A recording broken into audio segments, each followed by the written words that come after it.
तो आज बाबा हमें अव्यक्त इशारे में बहुत अच्छी बात कहते हैं कि जैसे कोई शस्त्रधारी पहरेदार होता है, तो अब शस्त्रधारी पहरेदार को ऐसे रहता है कि मैं निर्भय हूँ, क्योंकि उसको किस पर भरोसा है?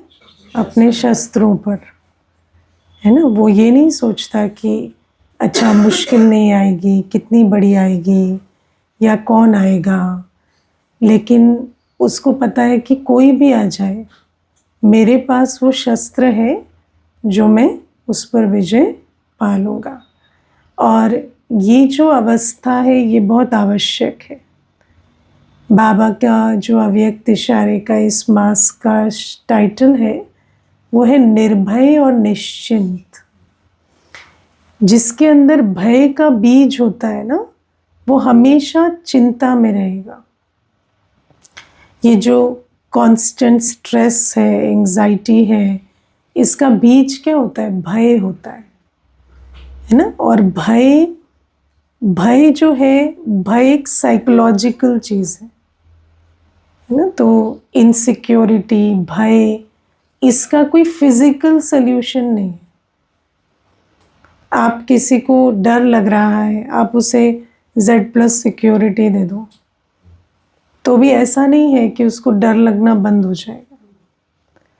उसका कोई फिजिकल सल्यूशन नहीं। जिस चीज़ का बीज मानसिक है उसका सल्यूशन भी मानसिक होता है। तो बाबा हमें कहते हैं कि जैसे जब भय होता है तो भय का जो सल्यूशन है वो है अपने आप को स्वमान में स्थित करना कि मैं सर्वशक्तिवान हूँ, है ना। मुझे अभी कोई कह रहे थे, मुझे बहुत ऐसे आता है कि ये मुझसे नाराज़ ना हो जाए, ये मुझे, है ना, प्यार करना ना छोड़ दे, या ये मुझसे अलग ना हो जाए। तो मैंने कहा अगर अलग, मानो आपका वर्स्ट फियर भी हो गया ट्रू, अलग भी हो गए, उन्होंने आपको छोड़ भी दिया, तो क्या आपकी जीवन खत्म हो जाएगी क्या? आपके उनके भरोसे आए हो क्या दरा पे अपना पाठ बजाने? कोई किसी के भरोसे नहीं आया, है ना। कोई भी ऐसी चीज़ नहीं है जो हमसे हमारे अस्तित्व को छीन सके, हमारी शांति को, शक्ति को छीन सके, हमारी अवस्था को बिगाड़ सके। ये निश्चय मुझे स्वयं पे रखना होगा, है ना। वरना आज आप देखो ये जो सेफ्टी सिक्योरिटी का जो धंधा है वो कितना बड़ा है। आज अगर आप देखें तो चाहे आप डिफेंस की बात करें, चाहे आप घरों में सिक्योरिटी कैमरास लगाने की बात करें, चाहे आप कोई वैसे सिक्योरिटी गार्ड रखने की बात करें या फिज़िकल सिक्योरिटी रखने की बात करें, it is a very thriving business. अभी बहुत वो बढ़ता चला जा रहा है। क्यों? क्योंकि भय, हर मनुष्य को भय है। और बाबा हमें कहते हैं भय का कोई सल्यूशन नहीं है ना। मैं कई बार ये कहानी सुनाती हूँ। एक बार कोई एक कहानी है ना, कोई भाई कहता है अपने फ्रेंड को, मेरे, है ना, खटिया के नीचे कोई रोज़ रहता है ना। तो रोज़ मैं जब खटिया के ऊपर सोता हूँ तो मुझे बार बार आता है कि ये खटिया के नीचे कोई है, और झांक के देखता हूँ तो नहीं है। तो ऐसे रात में बार बार उठता रहता हूँ, झांकता रहता हूँ।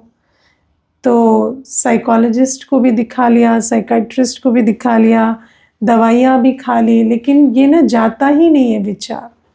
तो फ्रेंड ने बोला, अरे तू क्यों इधर उधर धक्के खा रहा है? मैं बता रहा हूँ ना तुझे सल्यूशन। तू खटिया हटा, गद्दा डाल और सो। गद्दे के नीचे कौन आएगा, है ना। तो गद्दे पे सोया तो भूत भाग गया, है ना। तो क्या है कि सल्यूशन ऐसे नहीं मिलता, है ना। चाहे दवाई खा लो, चाहे कुछ भी कर लो। तो बाबा हमें कहते हैं ऐसे, हमें भी बाबा कहते पहले तो सर्व शक्तियाँ योग से धारण करें और फिर निश्चय रखना है कि कोई भी बात आ जाए हम उसे पार कर लेंगे। क्या होगा, कैसे होगा, ये ना हो जाए, वो ना हो जाए, कितनी चिंता करेंगे, है ना। 100 पॉसिबिलिटीज़ के बारे में सोचते हैं तो 1000 आती हैं सामने, है ना। तो बाबा हमें कहते हैं कि उससे निश्चिंत नहीं होंगे। और कई बार सोचते हैं ये 100 की तैयारी कर लें, फिर 1000 बातें बुद्धि में आती, तो 1000 कितने अननोन फैक्टर्स तो बहुत है ना। तो बाबा कहते हैं अपने अस्त्र शस्त्रों पर निश्चय रखो कि कोई भी बात हुई मेरा बाबा मेरे साथ है, सर्व शक्तियों के आधार से हम पार कर लेंगे, है ना। जो होगा देखा जाएगा, है ना। तो उसको नहीं देखना है जो हो रहा है, लेकिन जब होगा तो बाबा है, सर्व शक्तियाँ हैं, और सर्व शक्तियाँ आह्वान पर हाजिर हो ऐसा पुरुषार्थ करना है, ऐसी अपनी अवस्था बनानी है। क्योंकि अपनी शक्तियों पर भी कॉन्फिडेंस कब आएगा, जब जिस समय जो शक्ति इमर्ज करना चाहे वो इमर्ज हो, तो कॉन्फिडेंस आएगा कि हाँ ये सर्व शक्तियाँ समय पर मेरे काम आएंगी। तो ये बाबा बहुत अच्छी बात आज सुनाते हैं। बाबा की कुछ एक बातें ना स्लोगन जैसे होते हैं, तो उनको पहले थोड़ा आज सोचा कि ले लें। दूसरी, आज बाबा हमें कहते हैं कोई भी परिस्थिति आ जाए तो स्वस्थिति को जाने नहीं दो, है ना। बाबा हमें कहते हैं कि जो बच्चे बाबा के स्नेही बच्चे हैं, है ना, बाबा कहते हैं स्नेह में उड़ते रहो, स्नेह में अथक होकर चलो, है ना। और थकते कब है, कभी भी पुरुषार्थ से, सेवा से कभी थक नहीं सकते। क्यों? क्योंकि पुरुषार्थ और सेवा दोनों शक्ति बढ़ाने वाली चीज है। थकते किससे? व्यर्थ संकल्पों से, है ना। और व्यर्थ संकल्प क्यों चलते हैं? व्यर्थ संकल्प तब चलते हैं जब हम परिस्थिति को देखने लगते हैं ना। जैसे ही उस व्यर्थ संकल्प की पूरी फिलॉसफी क्या है? If you think about what you can't control, you will think more than necessary. जो चीज आपके कंट्रोल में नहीं है, परिस्थिति आपके कंट्रोल में नहीं है, तो उसके बारे में जितना सोचेंगे उतना सिर्फ थकेंगे, हमारी एनर्जी ज़ाया होगी। तो इसीलिए बाबा हमें समझाते हैं कि परिस्थिति को नहीं देखो, अथक बनकर उड़ेंगे जब स्वस्थिति पर अटेंशन देंगे। कोई भी परिस्थिति है ना, उसे नहीं देखो, उसे एनालाइज नहीं करो, ये बात बड़ी है, छोटी है, मुश्किल है, सहज है। ये देखो कि मैं कौन हूँ और अपनी स्वस्थिति को कैसे ठीक रखो, है ना। आज का वरदान मैं धारण करूँ, आज की मुरली के पॉइंट से मर्ज रहे, बाबा की याद में रहूं। तो जो स्वस्थिति पर अटेंशन रहे देंगे, परिस्थिति उनका कुछ भी नहीं बिगाड़ सकती, है ना। बाबा हमें कहते हैं परिस्थिति तो बाबा कहते हैं ना, ड्रामा मेरी बेटी है। तो ड्रामा परिस्थिति लेकर आती है ताकि हम बच्चे उसे पार करें, लेकिन बच्चे क्योंकि बाबा की सुनते नहीं तो फंस जाते। तो ये बाबा आज हमें समझाते। फिर बाबा आज जो मुरली है वो अविनाशी खजानों को जमा करने के विषय में सुना रहे हैं। तो बाबा कहते पहले अविनाशी खजाने स्वयं में धारण करने हैं, फिर उनको कार्य में लगाना है और अनुभव की अथॉरिटी बनना है। और बाबा हमें आज कई खजानों के प्रति अंडरलाइन करा रहे हैं, है ना। ज्ञान का खजाना, जब बाबा कहते ज्ञान का खजाना, ईश्वरीय ज्ञान खजाना है ना। तो बाबा ने हमें खजाने दिए, मतलब बाबा ने हमें ईश्वरीय ज्ञान दिया। जो ईश्वरीय ज्ञान है, आत्मा का ज्ञान, परमात्मा का परिचय, आदि मध्य अंत का ज्ञान, ये ज्ञान हमें और कभी नहीं मिलता, ये बाबा की गिफ्ट है। तो बाबा कहते हैं मैं ये खजाना तुम्हें देता हूँ। और ज्ञान से क्या मिलती है? मुक्ति, जीवन मुक्ति, है ना। Knowledge gives you freedom, truth will set you free. दुनिया में कहते हैं ना, truth will set you free. क्यों? क्योंकि जो सत्य है उसको जानने से हमारे अंदर जो बंधन है, हम माया के बंधन में है, प्रकृति के बंधन में है। और बंधन के दो शब्द हैं, मैं और मेरा, है ना। तो जैसे ही मैं आत्मा और मेरा बाबा ये बुद्धि में समझ में आने लगता है, तो आपको पता चलता है कि हाँ, प्रकृति है, माया है, लेकिन उसका प्रभाव मुझ पर ना हो, ये कंप्लीटली पॉसिबल है ना। तो इसीलिए इवन बाबा हमें अपने संस्कारों के भी बंधन से छुड़ा देते हैं ना। दुनिया में लोग कहते हैं हम अपनी नेचर से कैसे छूटे, ये तो मेरी नेचर है, हर बात में कहते हैं ये मेरी नेचर है, ये तो मैं बचपन से करता हूँ। लेकिन बाबा कहते हैं नहीं, वो भी रावण का संस्कार है, मेरा नहीं, मेरा नहीं कहो उसे, तो उसके भी बंधन से छूट जाएंगे, है ना। मन के भी बंधन से बाबा छुड़ा देते कि मैं मन की मालिक हूँ। तो मन बड़ी शक्ति नहीं, मैं बड़ी शक्ति हूँ, मैं मन को चलाते हूँ। तो बाबा हमें बंधन मुक्त बनाते हैं, जीवन मुक्त बनाते हैं। और ये ज्ञान का खजाना बाबा कहते हैं जमा करो, है ना। ज्ञान का खजाना, इसको समाओ। ज्ञान को समाने से क्या होगा, जितनी ज्ञान को समाएंगे उतना हम स्लेव से मालिक बनते जाएंगे, स्वराज अधिकारी बनते जाएंगे। और संगम युग में स्वराज अधिकारी स्थिति मुक्ति, जीवन मुक्ति की स्थिति, है ना। और दुनिया में सबसे शक्तिशाली कौन होता है, जो फ्री होता है ना, जिसको आप प्रभावित नहीं कर सकते, उससे ज्यादा पावरफुल कोई नहीं होता, है ना। तो इसीलिए तो मनुष्य उसको एक बुरा शब्द कहते हैं ना, ढीठ, है ना। लेकिन वास्तव में है ना, वो भी हो सकता है, पर ये भी हो सकता है कि व्यक्ति जो है वो आपके प्रभाव के परे है। इसलिए जब आप किसी को मैनेज नहीं कर पाते, किसी को चला नहीं पाते, किसी से रिएक्शन नहीं निकाल पाते, तो अच्छा नहीं लगता दूसरे व्यक्ति को, है ना। तो बाबा हमें समाज में कौन सबसे अच्छे माने जाते हैं, जो सबसे मैनिपुलेबल है।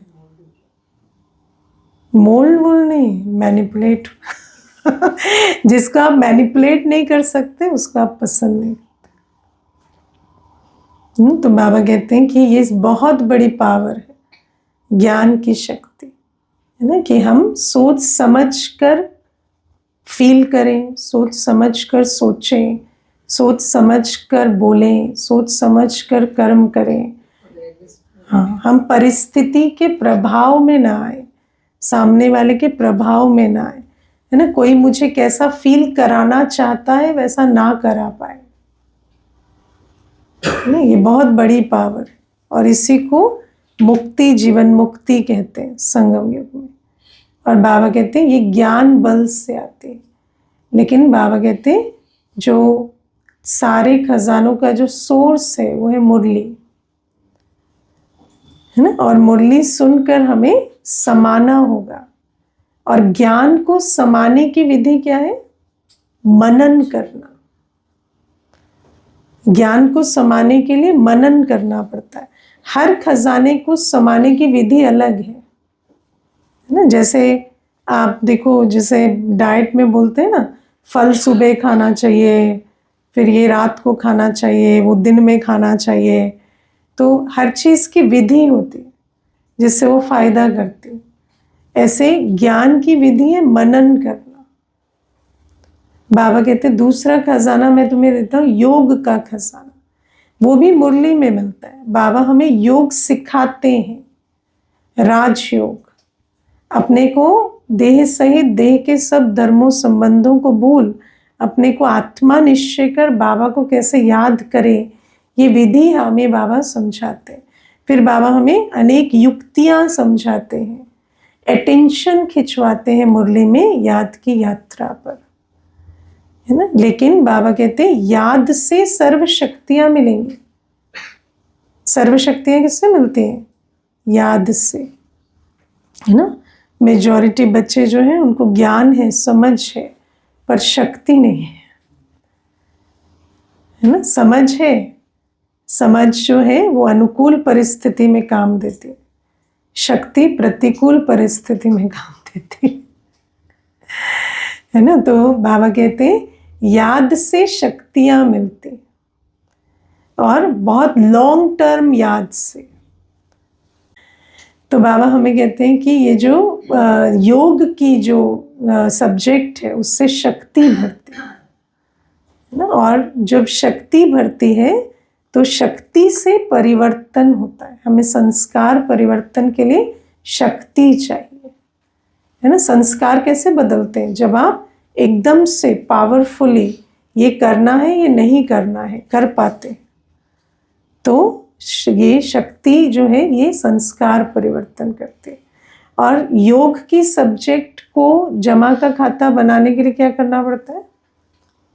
योग करना पड़ता है ना। योग पे मनन करने से योग नहीं होता।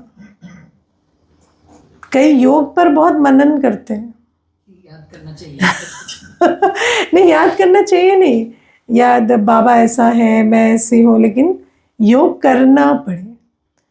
अपने को बाबा के सामने बिठाकर अनुभव करना पड़े, बाबा का प्यार, बाबा की शांति, बाबा की शक्ति, है ना। बच्चा बनकर, बच्चा कैसा होता है ना, बच्चा बिल्कुल सब कुछ करते हुए निश्चिंत होता है।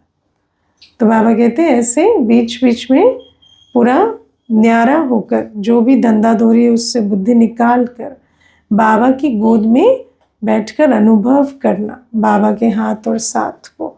जो ये पुरुषार्थ करेंगे उनके अंदर शक्तियों का बल जमा होगा, है ना।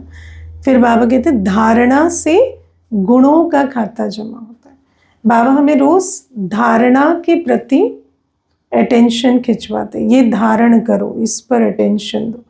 अभी देखो पहले ना जो क्लासेस होती थी, तो मधुबन में जब क्लास होती थी तो उसको स्पेशली बोलते थे धारणा क्लास, है ना। तो ज्ञान की क्लास अलग कराते थे, मुरली तो अलग है, लेकिन फिर जो दादियाँ कराते थे या बड़े कराते थे तो धारणा क्लास कराते थे, है ना। तो क्या धारणाएं करनी है उस पर क्लास कराते। तो धारणाएं जो हैं, जो बाबा रोज मुरली में अंडरलाइन कराते हैं, उनसे गुणों का विकास होता है। अब जैसे मैं आपको कुछ एग्जाम्पल देती हूँ। जैसे बाबा कहते हैं तुम अपना सच्चा सच्चा चार्ट लिखो, है ना। जो जैसा है वैसा मुझे रोज सबमिट करो, है ना। तो बच्चे सोचते हैं अच्छा ऐसे अच्छा थोड़ी लगता है, आज तो याद ही नहीं किया, तो क्यों चार्ट लिखो। अब आप विचार करो, बाबा को आपके जीरो चार्ट की क्या जरूरत है? क्या करना है बाबा को? बाबा हमें क्यों कहता है कि रोज चार्ट लिखो? सच्चाई का गुण धारण होता है। ये जो सच्चाई का गुण है ना, ये बहुत बड़ा गुण है कि धारण होता है जब हम सच्चा सच्चा चार्ट देते हैं। और हमें ना कभी भी पता नहीं चलता, हर मनुष्य आज इतना झूठा हो गया है कि हम अपने अंदर इतने खेल खेलते हैं, मेंटल गेम्स, हम माइंड गेम्स इतने खेलते हैं सिर्फ अपनी ईगो बूस्ट करने के लिए, है ना। आप अंदर ही अंदर कुछ ना कुछ माइंड गेम्स खेलकर अपनी ईगो को बढ़ा देते हैं और धारणा नहीं करते, है ना। सच्चाई तो रही ही नहीं है। आज आप देखना, मनुष्य को कोई छोटी सी बात पूछोगे ना, छोटी सी बात, ये कैसे गिर गया, तो ये नहीं बोलेंगे मेरा हाथ लग के गिर गया, बोलेंगे वो मैं वहां से आ रहा था ना, तो उसने धक्का लगा दिया ना, तो मेरा हाथ लग के गिर गया। और जहां कारण बताया वो सच्चाई नहीं होती, क्योंकि जहां आपने कारण बता दिया ना, वहां आप अपने माइंड के साथ खेल रहे, वहां आप परिवर्तन नहीं कर सकते। क्योंकि जब आप जिम्मेवारी ही नहीं ले रहे हैं कि ये मैंने किया, तो परिवर्तन कैसे होगा, है ना। इसीलिए चार्ट में कारण का कोई स्थान नहीं है। अमृत वेला किया, टिक लगाओ या क्रॉस लगाओ, कितना % अटेंशन में रहे उतना लिखो, है ना। क्यों रहे नहीं पूछते हैं चार्ट में, कोई नोट नहीं है, स्टार मार्क लगा के कुछ नहीं लिखना है ना। तो आत्मा को चार्ट लिखने में इसीलिए तकलीफ होती, क्यों? वो वहां जस्टिफाई नहीं कर सकते ना। चार्ट देने में इतनी शर्म आती, जीने में शर्म नहीं आ रही हमें ऐसे बिना कायदे के, लेकिन जीने में तो अच्छा जस्टिफाई करके चल रहे ना। मैं तो उठ ही जाता, रोज ही उठता हूँ, लेकिन कल रात को वो ऐसे डिस्टरबेंस हुई ना, बाहर से नॉइज आ रही थी तो नींद नहीं आई, तो इसीलिए अब चार्ट में तो लिख नहीं सकते ना।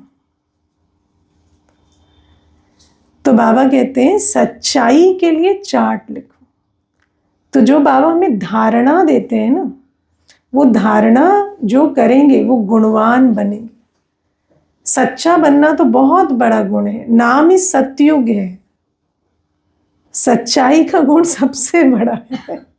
इसीलिए तो चार्ट लिखना इतना जरूरी है ना।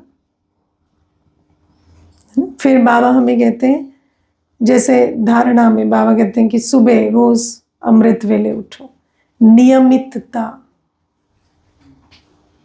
आज देखो इतना कंसिस्टेंसी डिसिप्लिन पे बात होती है, पर कंसिस्टेंसी और डिसिप्लिन उन बातों में हो सकती है जिस पर आपका पूरा कंट्रोल है ना। उठना सोना ये आपकी अपनी चॉइस है।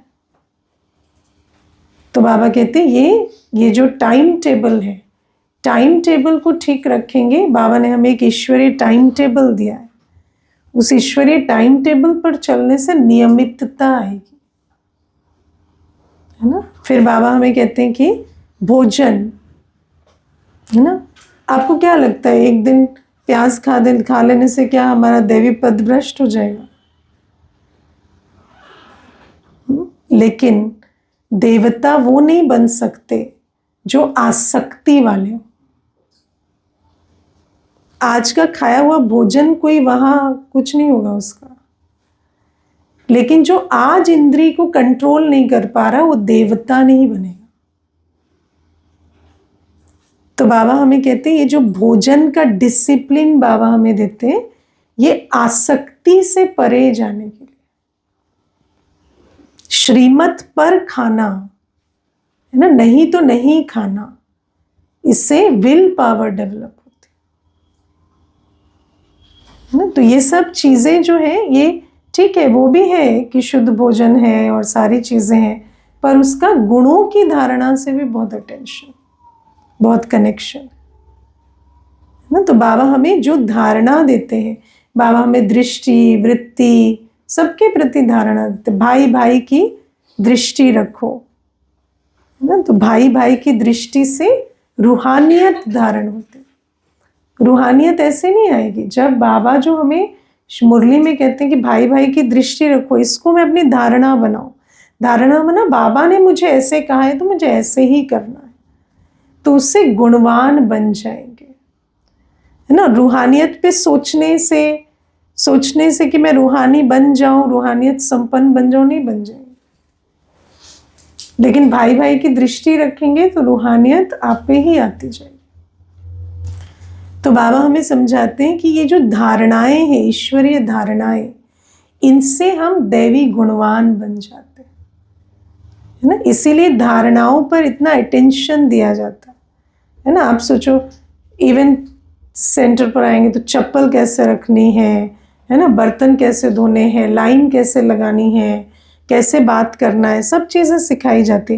क्यों? ऐसा थोड़ी है कि एक कोई सेवाधारी को हम लगा के चप्पलें नहीं ठीक करा सकते, कोई बड़ी बात नहीं है, बहुत विलिंगली उसका भी भाग्य बनेगा। लेकिन ये जो छोटी छोटी बातें हैं ना, इनसे हम गुणवान बनते।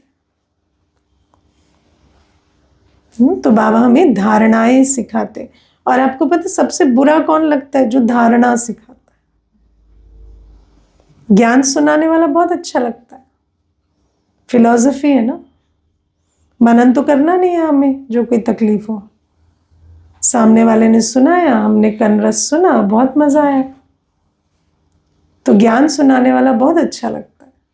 लेकिन धारणा कराने वाला वो लगता है जैसे ये तो चाबुक लेके चलते हैं हमेशा। लेकिन धारणा के बिना तो हम कभी देवता नहीं बन सकते। गुण आते हैं धारणा से, है ना। और जब सिखाया जाता है तो पहले पहले इतना ईगो हर्ट होती है, इतना भी नहीं आता क्या हमें, खाना नहीं आता हमें, पहनना नहीं आता हमें, बाल बनाना नहीं आता हमें। तो बाबा हमें कहते हैं धारणाएं सीखनी होती। फिर बाबा हमें कहते हैं सेवा। कौन सी सेवा सिखाते हैं बाबा? रूहानी सेवा, ना। रूहानी सेवा दुनिया में कहीं भी नहीं सिखाई जाती। आत्माओं को, आज बाबा ने कहा ना, आत्माओं को खुशी, शक्ति, शांति की आवश्यकता है। और सुख, खुशी, शक्ति, शांति के लिए उनको बाबा को जानने की आवश्यकता है। तो बाबा कहते हैं ऐसी रूहानी सेवा करने के लिए हमें जो हम सेवा कर रहे हैं उसका स्वरूप बनना पड़ता है ना। जिस्मानी सेवा के लिए जिस्मानी ताकत चाहिए, रूहानी सेवा के लिए रूहानी ज्ञान, गुण, शक्ति का बल चाहिए। तो बाबा कहते हैं मनसा में निराकारी हो, वाणी में निरंकारी हो, कर्मों में निर्विकारी हो, है ना। मनसा से शक्ति का दान करे, वाणी से ज्ञान का दान करे, कर्मों से गुण का दान करे, तब जाकर रूहानी सेवा होती। और बाबा कहते हैं रूहानी धारणा की सब्जेक्ट को धारण करने के लिए अटेंशन देना पड़ता है, ठीक है ना। और रूहानी सेवा से बाबा कहते हैं खुशी और क्या दुआएं मिलती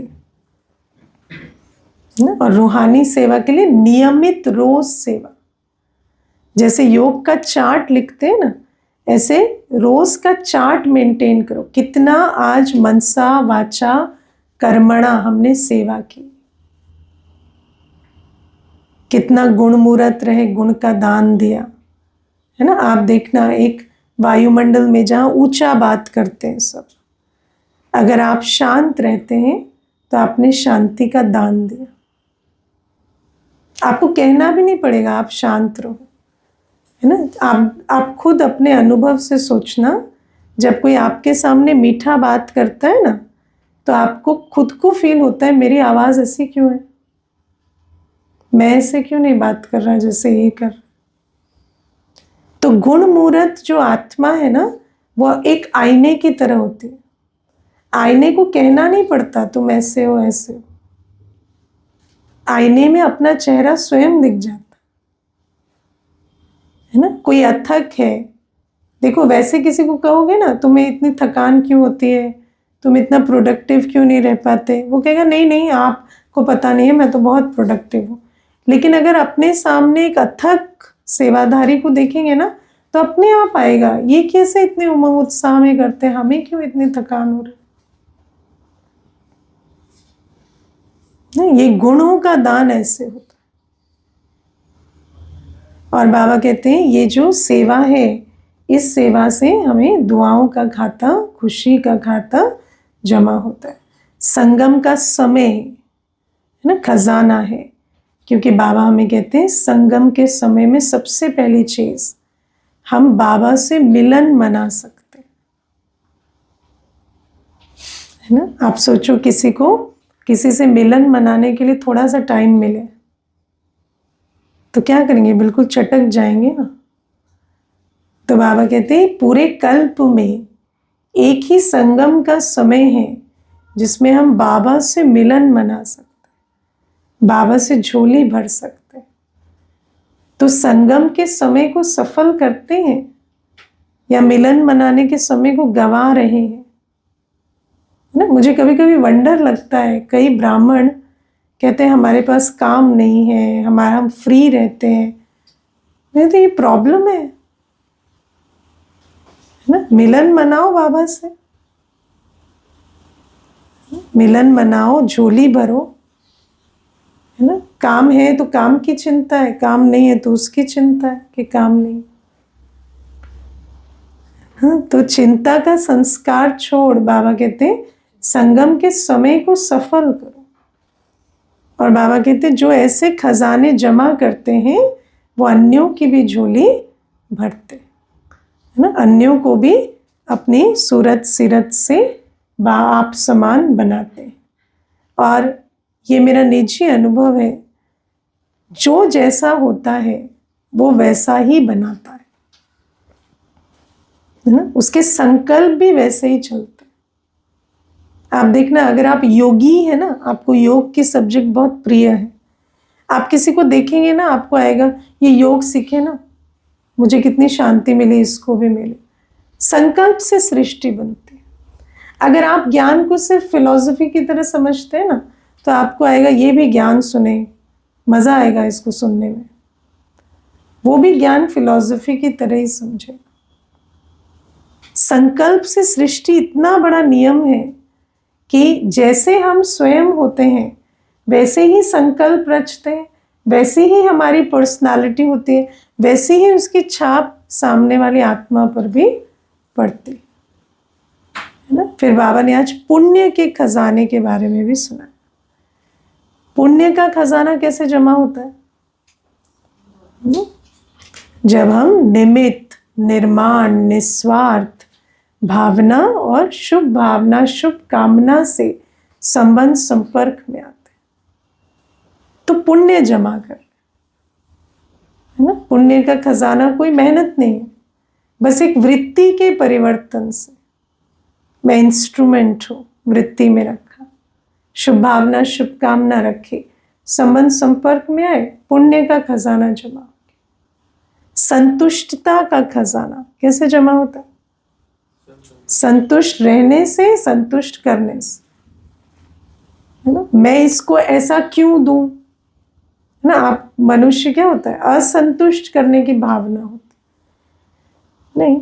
छोटी सी चीज है, कोई तारीफ सुनना चाहता है, सुना दो। छोटी सी चीज है, उससे वो संतुष्ट हो जाए। कोई छोटी सी, कोई मदद चाहता है, कोई छोटा सा सहयोग चाहता है, उससे संतुष्ट हो जाता है। किसी का कोई डाउट होता है, एक डाउट पूरा करने से संतुष्ट हो जाता है। बहुत छोटा, वैसे भी मनुष्य की कोई बहुत चाहनाएं नहीं है ना। संतुष्ट करना, खाली मनुष्य को तो संतुष्ट करना बहुत आसान होता है।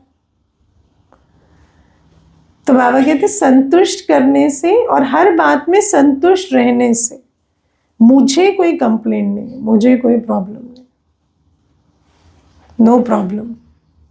इससे संतुष्टता का खजाना जमा होता जाता है, दुआओं का भी खजाना जमा होता है। ठीक है, और भी बाबा ने बहुत पॉइंट्स दिए, आप लोग रिवाइज करना। ओम शांति।